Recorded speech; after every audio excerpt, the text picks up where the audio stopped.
Bismillahirrahmanirrahim.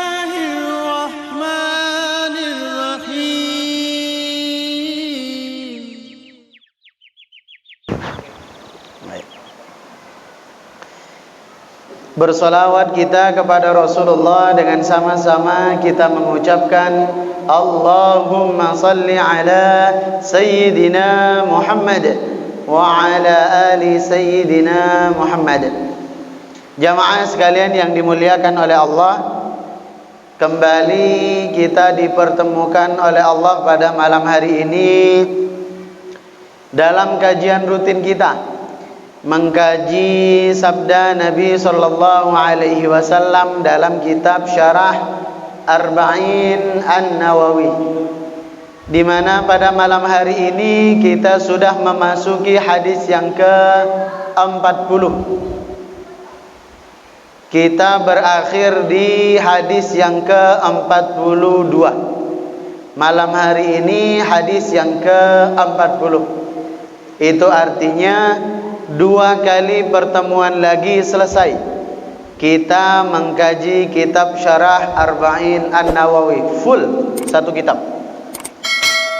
Malam hari ini hadis yang ke-40. Hadis yang ke-40 ini diriwayatkan oleh sahabat Nabi yang termasuk sigharus sahabah. Jadi sahabat itu ada 2. Ada yang kibarus sahabah, berasal dari kabir, artinya besar. Maksudnya bukan sahabat yang besar badannya, bukan. Tapi sahabat yang dari segi usia sudah sepuh, digolongkan sebagai sahabat kibarus sahabah. Ada sahabat yang tergolong sigharus sahabah, berasal dari kata saghir, artinya kecil. Bukan kecil orang atau badannya, tetapi usia yang masih muda dibandingkan rata-rata sahabat Nabi. Yang meriwayatkan hadis yang ke-40 ini adalah sigharus sahabah, adalah sahabat Nabi yang tergolong usianya junior. Tapi meskipun demikian, beliau termasuk ke dalam di antara sahabat Nabi yang banyak meriwayatkan hadis. Namanya adalah Abdullah ibnu Umar. Abdullah ibnu Umar. Ayahnya adalah khalifah kedua setelah Nabi sallallahu alaihi wasallam wafat. Ketika Nabi wafat pertama kali, khalifah pertama adalah Abu Bakar. 2 tahun kemudian Abu Bakar wafat, diganti kepemimpinan dengan Sayyidina Umar. Itu biasanya dibaca antara jeda salat tarawih. Amirul Mukminin Sayyidina siapa? Al-Khalifatul Ula siapa? Biasanya dibaca. Kalau kita ngeh, insyaallah hafal tuh. Oh, khalifah pertama ini, oh, khalifah kedua. Saya khawatir itu dikira doa nanti. Al-Khalifatul Ula, amin. Padahal itu cuma ngasih tahu khalifah pertama itu namanya. Khalifah kedua Sayyidina Umar memiliki anak namanya Abdullah, maka Abdullah ibnu Umar yang meriwayatkan hadis ini. Apa bunyi hadisnya? Qala Abdullah ibnu Umar berkata, akhadha Rasulullah sallallahu alaihi wasallam bimankibayya.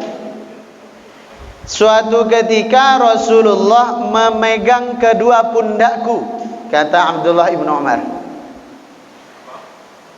Faqala, kemudian Nabi bersabda. Apa sabda Nabi? Kun fid dunya ka'annaka gharibun. Jadilah engkau di dunia sebagaimana orang asing. Au abiru sabilin, atau sebagaimana orang yang bepergian atau musafir.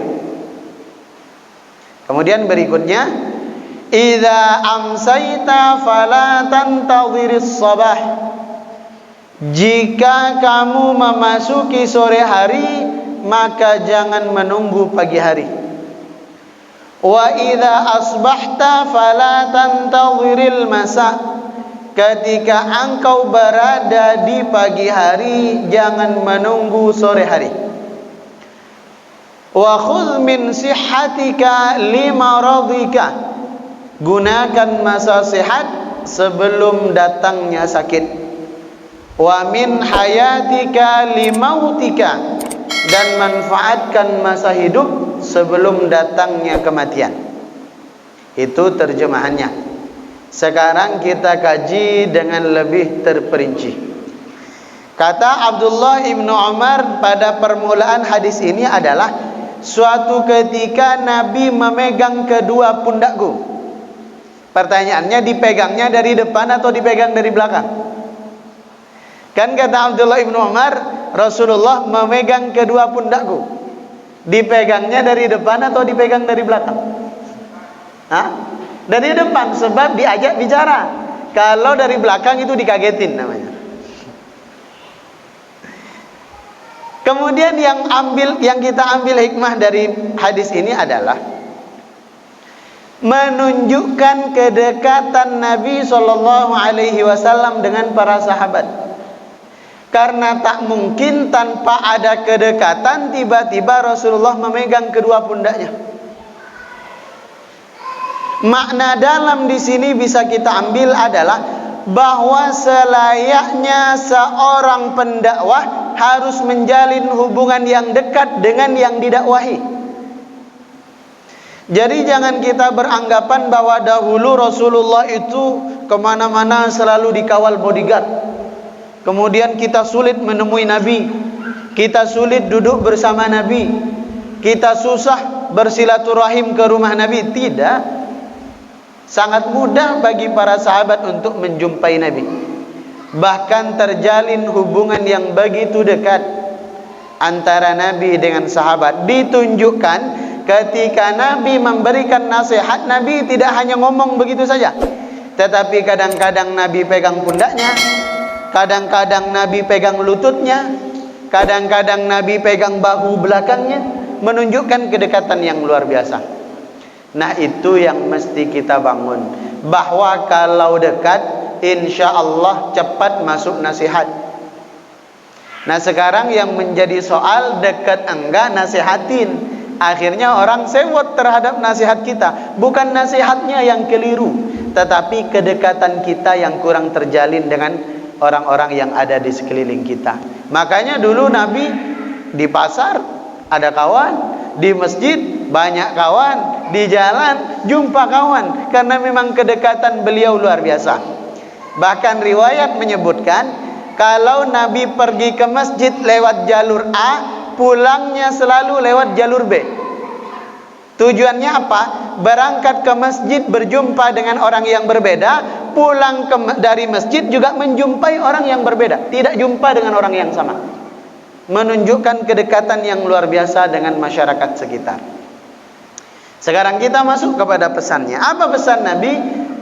Jadilah engkau di dunia sebagaimana gharib, yaitu orang asing. Jadilah engkau di dunia sebagaimana orang asing. Apa makna perumpamaan ini?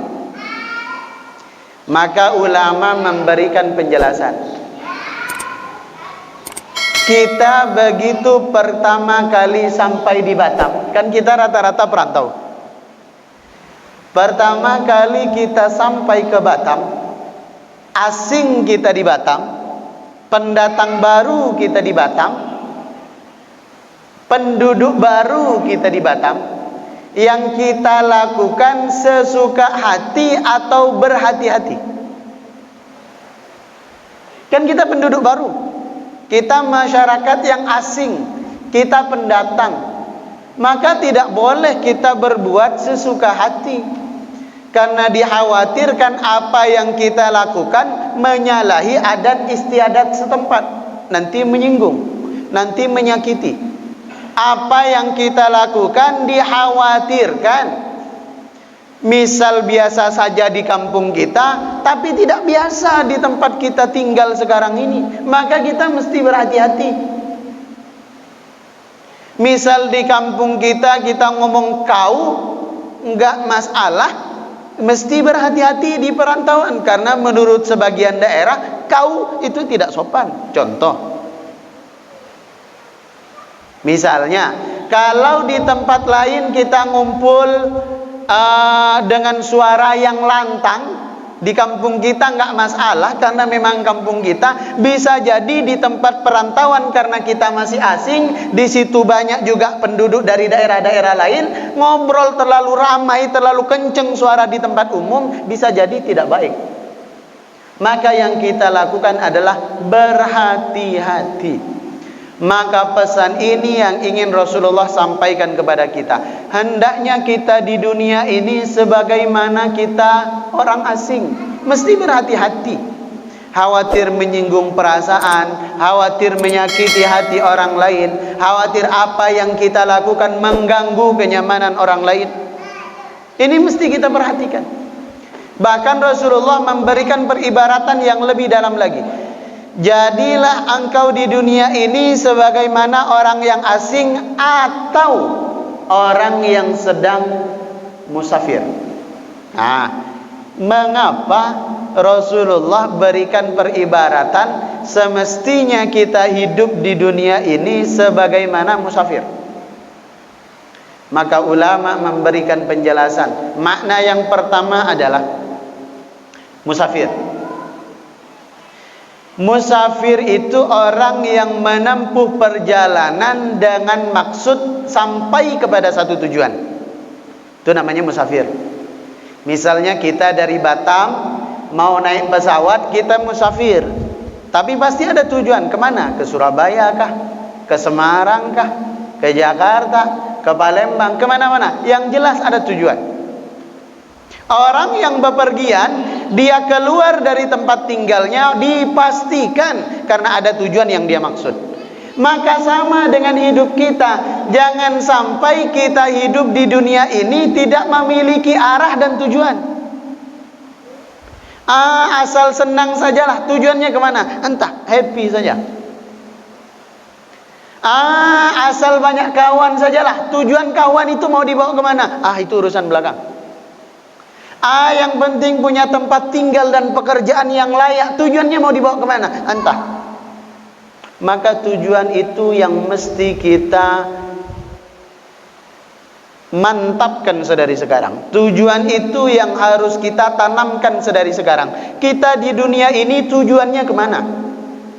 Karena kalau kita sudah tahu persis kemana tujuannya, maka kita akan mempersiapkan segala sesuatunya untuk sampai kepada tujuan yang kita maksud. Kalau kita nggak punya tujuan, misalnya jalan dari Arira, kita nggak punya tujuan, ya nggak tahu, bisa ke Botania, bisa ke Nongsa, bisa ke Punggur, bisa ke Tiban, bisa ke Batu Haji, keliling, habis waktu. Karena tidak punya tujuan. Sementara kalau kita punya tujuan, kami dari Arira mau ke Pelabuhan Punggur, kita tahu persis, saya mesti berangkat jam sekian, apa yang mesti dipersiapkan, kendaraan apa yang mau dipakai, nanti ditinggal atau dititipkan ke orang, kita parkirkan atau kita naik kendaraan umum, semuanya kita persiapkan agar sampai di tempat di mana jadi tujuan. Maka sebagaimana hidup, pastikan kita punya tujuan. Dan tujuan kita sebagai orang yang beriman adalah surga. Maka harus dipastikan apa yang kita lakukan di dunia ini mengarah kepada surga. Jangankan yang belum punya tujuan, yang sudah punya tujuan saja kadang-kadang tak sejalan antara tempat yang dituju dengan perbuatan, apakah menyampaikan kepada tujuan atau menghambat untuk sampai ke tujuan. Contoh, ketika ditanya pengennya kemana? Masuk surga Ustaz, tapi judi masih. Kami nggak judi Ustaz, cuma tadi malam itu Liverpool sama MU. Berapa? Sama itu juga berjudi. Kami nggak ghibah Pak Ustadz, cuma membicarakan orang yang kebetulan orangnya nggak ada. Nah itu namanya ghibah. Kami tak mabuk sebenarnya Pak Ustadz, kami cuma ngimbangi saja supaya hubungan kita ini erat. Itu kan menjaga silaturahim Pak Ustadz. Silaturahim gundulmu. Kami hanya untuk menghangatkan badan sajalah Pak Ustaz. Ini kebetulan ada orang yang bersedekah tua nih kan. Kita icip-icip biar tak betul. Banyak kita menginginkan surga, tetapi tingkah kita mendekatkan kita kepada neraka. Maka Rasulullah selalu berdoa, Allahumma inna nas'alukal jannah. Ya Allah, kami memohon kepadamu surga. Wa ma qarraba ilaiha, dan apa yang mendekatkan kami ke dalam surga. Min qaulin, baik itu dari kata-kata, wa amalin, dan perbuatan. Banyak di antara kita yang ingin terhindar dari neraka, tapi tindak tanduknya justru mendekatkan dia ke dalam neraka. Maka sekali lagi, hidup mesti punya tujuan. Sebagaimana musafir yang tidak mungkin keluar rumah tanpa ada yang dituju. Yang kedua, kenapa diibaratkan hidup di dunia, kata Nabi, sebagaimana musafir? Saya tanya kepada jamaah. Musafir itu perjalanannya sementara atau selama-lamanya? Musafir, perjalanannya sementara atau selama-lamanya? Sementara. Nggak ada orang keluar rumah untuk menuju ke satu tempat, nggak sampai-sampai, pasti sampai. Dan perjalanan itu pasti singkat. Maka yang ingin Rasulullah ingatkan kepada kita adalah, apapun yang kita lakukan di dunia ini ada batasnya, tidak berlangsung lama. Maka kalau kita kaya, jangan sombong dengan kayanya, hanya sebentar. Kalau kita miskin, jangan sedih dengan miskinnya, sebentar. Kalau kita punya pangkat dan jabatan, jangan angkuh, jangan zalim, jangan khianat, sebentar itu. Termasuk bagi kita yang tak punya kedudukan dan tak punya jabatan, jangan kecil hati, sebentar saja. Bagi kita yang dipuji, jangan terbang ke atas langit, karena sebentar saja itu pujian. Bagi kita yang direndahkan dan dikucilkan, jangan bersedih hati, sebentar saja. Maka dalam hadis lain Nabi mengingatkan kepada kita, berbuatlah sesuka hatimu, fa innaka mayyitun, sesungguhnya engkau akan mati. Silahkan membangkang atau tidak, silahkan, tapi ingat kamu akan mati. Silahkan zalim, tapi ingat engkau akan mati. Silahkan berbuat curang, tapi engkau akan mati. Silahkan fitnah siapapun yang dimau, jelekkan nama baiknya, rusak harkat dan martabatnya, tapi ingat, kamu pasti mati. Dan ketika mati itu dimulainya pertanggungjawaban atas perjalanan kita selama hidup. Maka kita sadari semua tidak berlangsung lama. Kalau diberi nikmat, jangan berbangga diri. Kalau diberi musibah, jangan berkecil hati. Semuanya sementara. Yang sehat, jangan lalai dengan sehatnya, karena tidak lama. Yang sakit, jangan terlampau sedih dengan sakitnya, karena juga tidak lama. Makna yang ketiga, kenapa Nabi mengatakan hiduplah kita di dunia ini sebagaimana seorang musafir? Saya tanya lagi kepada jemaah. Seorang musafir itu perlu bekal atau tidak? Musafir perlu bekal atau tidak? Sangat perlu. Ya, contoh yang paling gampang seperti tadi, kita mau pulang kampung, kita, istri kita, anak 3 misalnya, tak ada bekal, tak sampai kita ke kampung halaman kita. Terbengkalai, terlantar kita di perjalanan karena habisnya bekal. Maka begitu juga kita yang sedang hidup ini, perbanyak bekal agar kita sampai ke tempat yang kita tuju, yaitu surganya Allah Subhanahu wa ta'ala. Perbanyak kita beramal salih, perbanyak membaca Al-Quran, jaga salat dan puasanya, hindari maksiat dan kelalaiannya. Perbanyak bekal agar kita sampai kepada tempat yang kita tuju. Tapi jangan sampai kita berbekal di dunia ini kepada bekal yang kita tidak bawa setelah kita meninggalkan dunia. Kan musafir perjalanan mesti cukup bekal, ya. tapi jangan kita berbekal sesuatu yang tidak kita bawa kepada kematian. Saya tanya kepada jamaah, kita sholat hari ini dibawa mati atau tidak sholat kita? Kita sholat kita itu dibawa mati atau tidak? Hah? Dibawa mati, karena itu bekal. Puasa kita hari ini dibawa mati atau tidak? Dibawa mati. Baca Quran dibawa mati. Duduk di majelis ilmu dibawa mati. Pertanyaan berikutnya, harta dibawa mati atau tidak? Ya, harta dibawa mati atau tidak? Dibawa. Maka saya secara pribadi kurang sepakat kalau ada orang yang mengatakan, untuk apa kita capek-capek mengumpulkan harta, toh harta tak dibawa mati. Kata siapa? Di dalam agama Islam harta itu dibawa mati. Bahkan yang paling pertama menolong seorang jenazah di liang lahatnya pertama kali adalah hartanya. Tapi yang dimaksud harta dibawa mati ini bukan harta secara fisik. Kalau kita mati berarti kalung emas kita dibawa, Pak Ustaz? Bukan. Berarti kita pakai jas, pakai sepatu pantopel? Bukan. Berarti seluruh sertifikat dan barang berharga dibawa mati? Tidak. Berarti seluruh aset-aset kita dibawa juga ke liang lahat? Tidak. Bukan fisiknya, tapi pahalanya. Maka saya lebih sepakat dengan kata-kata harta itu dibawa mati. Salah satu contoh yang paling gampang, saya tanya ke jemaah, kita kan semua musafir, sebagaimana yang dikatakan oleh Nabi kan, kita musafir, kita harus cukup bekal untuk sampai ke dalam surganya Allah. Kalau kita bertanya kepada jemaah mau jadi orang kaya atau mau jadi orang miskin? Kata harta tak dibawa mati nih, tiba-tiba pengen kaya nih. Kita pengen kaya atau miskin? Jawab aja, ini insya Allah dikabulkan nih oleh malaikat nih. Kita pengen kaya atau pengen miskin?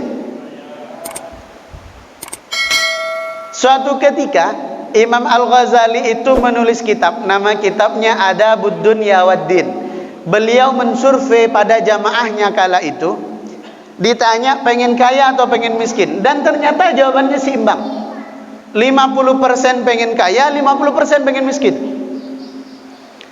Akhirnya Imam Al-Ghazali bertanya kepada yang ingin kaya terlebih dahulu, kenapa kalian ingin kaya? Kemudian kelompok yang ingin kaya ini jawabannya luar biasa. Karena dengan kaya zakat bisa kita keluarkan 2,5%. Karena kaya. Kalau tak kaya nggak wajib bayar zakat. Dengan kita menjadi kaya, banyak tempat ibadah yang terbangun, banyak rumah tahfiz yang berdiri, banyak panti asuhan yang bisa kita bantu, banyak anak yatim yang kita bisa berikan perhatian kepada mereka, banyak orang-orang tidak mampu yang bisa kita berikan bantuan, belas kasihan. Banyak yang bisa kita lakukan. Bahkan amal jariyah itu rata-rata bisa dilakukan hanya oleh orang-orang kaya. Contoh infak masjid Baitus Salam Harira, pembangunan. Itu kan amal jariyah. Nggak punya duit, bisa nggak? Nggak bisa. Rata-rata amal jariyah itu peluang besar dilakukan oleh orang-orang yang kaya. Meskipun yang tidak kaya punya kesempatan, tapi lebih besar kemungkinan orang kaya untuk melakukan itu. Jawabannya mulia, ingin kaya supaya amal solihnya banyak, bekal menuju Allah banyak. Tetapi yang miskin ditanya oleh Imam Al-Ghazali, di saat yang lain pengen kaya, kenapa sekelompok ini pengen miskin? Ternyata jawabannya luar biasa. Sebab yang berat pertanggungjawaban di hadapan Allah itu bukan tentang usia. Karena tentang usia Allah hanya tanya satu, kemana dihabiskan. Yang berat tanggung jawab di hadapan Allah itu bukan soal ilmu, karena ilmu Allah hanya tanya satu, kemana dimanfaatkan. Yang berat pertanggungjawaban di hadapan Allah bukan soal waktu, karena Allah hanya tanya satu, kemana dipergunakan. Tapi yang berat pertanggungjawaban di sisi Allah adalah ketika Allah bertanya harta, karena pertanyaannya dua, dari mana dapat dan kemana dipergunakan. Maka orang yang kaya selama hidupnya nanti berat juga pertanggungjawabannya di hadapan Allah. Maka kami tak mau berlama-lama dimintai pertanggungjawaban oleh Allah karena berat. Maka kami lebih memilih menjadi yang miskin saja, supaya langsung masuk surga, hisab tidak terlalu lama. Dan ada satu doa Rasulullah yang hampir di setiap kita tidak mengamalkan doa itu. Dan Rasulullah berdoa ingin wafat husnul khotimah, kita tiru, ya kan? Kita amalkan. Rasulullah berdoa agar kita istiqomah dalam iman Islam, kita tiru, kita ikuti. Tapi ada satu doa yang hampir setiap kita tidak mengamalkan doa itu, padahal dicontohkan oleh Nabi. Allahumma ahyini miskinan wa amitni miskinan. Ya Allah, hidupkan aku dalam keadaan miskin dan wafatkan aku dalam keadaan miskin. Takut berdoa begitu. Dan sama kami pun juga tak berdoa gitu.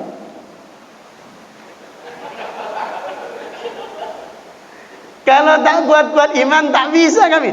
Kami mohon kaya aja belum terkabul, nak minta miskin pula. Nanti cepat terkabul. Payah nih. Tapi itu salah satu doa. Salah satu alasan kata Nabi yaitu tadi, hidup kita itu sebagaimana kita masuk ke dalam pusat perbelanjaan. Semakin banyak yang kita ambil, kita masukkan ke dalam troli, ada makanan, ada minuman, ada pakaian, ada apapun yang kita masukkan, kita akan semakin lama menunggu di kasir. Karena di scan satu-satu. Tit, ambil lagi. Tit. Kalau kita cuma beli minum mineral, tit, bayar, kelar. Tapi kita kalau ambil banyak sesuatu di pusat perbelanjaan itu, semakin lama kita tertahan di kasir, disuruh bayar. Begitu hidup kita, semakin banyak fasilitas yang kita nikmati dari Allah, semakin lama nanti kita di padang mahsyar berdiri di hadapan Allah untuk mempertanggungjawabkan. Kembali ke persoalan tadi, kesimpulannya adalah bahwa musafir harus cukup bekal, tapi jangan sampai berbekal sesuatu yang tidak dibawa mati. Harta misalnya bisa dibawa mati, bisa ditinggal saat mati. Ditinggal saat mati kalau harta hanya dihambur-hamburkan kepada yang tidak manfaat, hanya dipergunakan kepada sesuatu yang tidak halal. Tetapi harta akan dibawa mati kalau kita pergunakan untuk sesuatu yang sesuai dengan syariat. Yang terakhir, sebelum kita tanya jawab, nasihat yang terakhir dari Rasul sallallahu alaihi wasallam, jika engkau berada di pagi hari, jangan menunggu sore hari. Kalau berada di sore hari, jangan menunggu di pagi hari. Kalau sehat, jangan nunggu sakit. Kalau hidup, jangan nunggu mati. Apa makna di sini? Jangan pernah sekali-kali menunda kebaikan, sekecil apapun kebaikannya. Misal, malam hari ini tergerak hati kita, rasa-rasa pengen sedekah lah. Udah ada duit di kantong, ada uang di rumah, tapi besok sajalah sedekah. Ingat. Itu salah satu musibah yang paling besar dalam hidup kita, ketika kita menunda kebaikan yang padahal bisa kita lakukan pada waktu itu. Mengapa? Ketika kita pagi kemudian menunda kebaikannya di sore hari, apakah ada yang menjamin usia kita sampai di sore?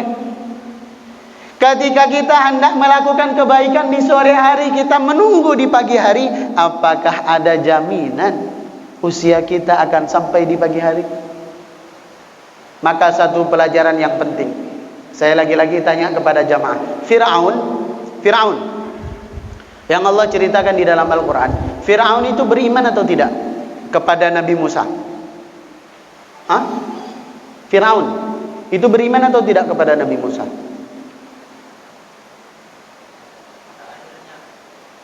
Fir'aun beriman atau tidak kepada Allah? Pada akhirnya beriman. Tapi yang menjadi problem adalah dia menunda keimanannya, dia menunda syahadatnya, sehingga kemudian ketika ditenggelamkan oleh Allah Subhanahu wa taala, berkata Firaun di dalam Al-Qur'an, qala amantu annahu la ilaha illa alladhi amanat bihi banu Israil. Mulai sekarang saya beriman kepada apa yang telah diimani oleh Bani Israel, yaitu Nabi Musa sebagai utusan Allah dan Allah sebagai satu-satunya Tuhan. Mengatakan beriman. Tapi apa kata Allah? Al-ana wa qad asaita qablu wa kunta minal mufsidin. Mengapa baru sekarang? Kemarin waktu berkuasa kemana? Kemarin waktu sehat kemana? Kemarin waktu hidup kemana? Sekarang sudah kelelep di dalam air sakaratul maut, baru mengucapkan syahadat beriman kepada Allah dan kepada Nabi Musa.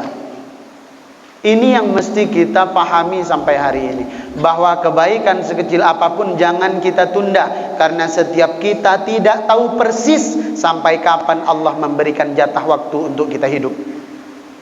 Jangan sampai kita sebagaimana Fir'aun yang menyesal karena menunda taubat dan syahadatnya. Jangan sampai kita seperti Qarun yang menunda taubatnya karena bergelimang harta dan kekuasaannya. Wallahu a'lam bissawab. Sebelum kita tutup, ada tanya jawab seputar tema boleh, di luar tema boleh, silakan. Ini masalah harta tadi Pak Ustaz.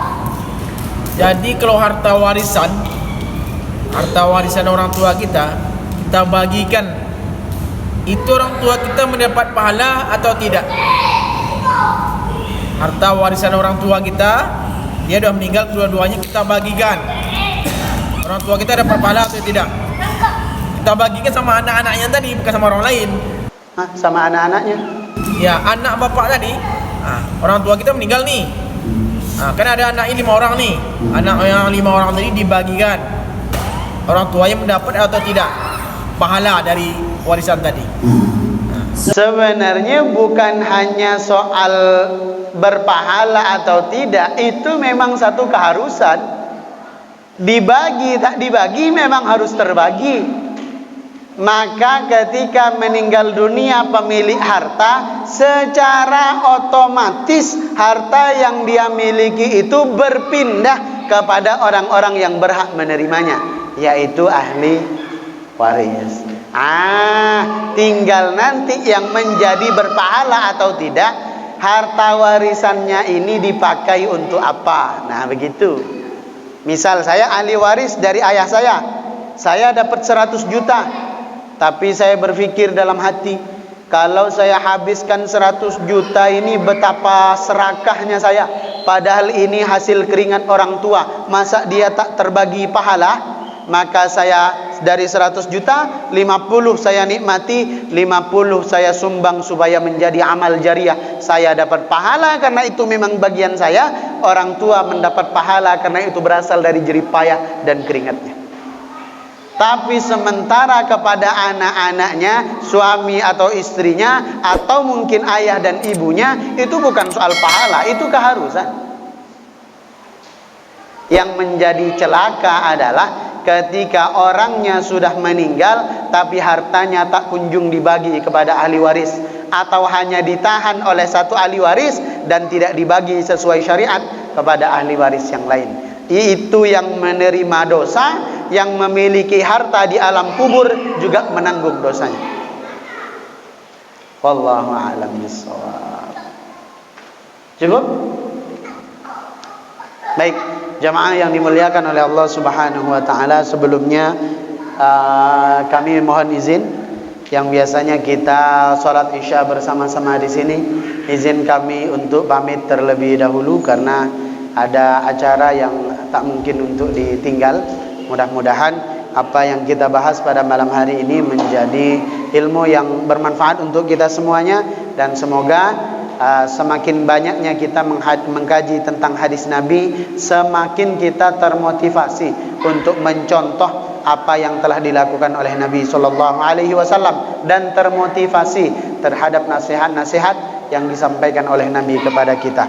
Kita tutup dengan sama-sama membaca doa kafaratul majlis. Subhanakallahumma wa bihamdika asyhadu an la ilaha illa anta astaghfiruka wa atubu ilaik. Kurang dan lebih mohon maaf. Wabillahi taufiq wal hidayah. Assalamualaikum warahmatullahi wabarakatuh.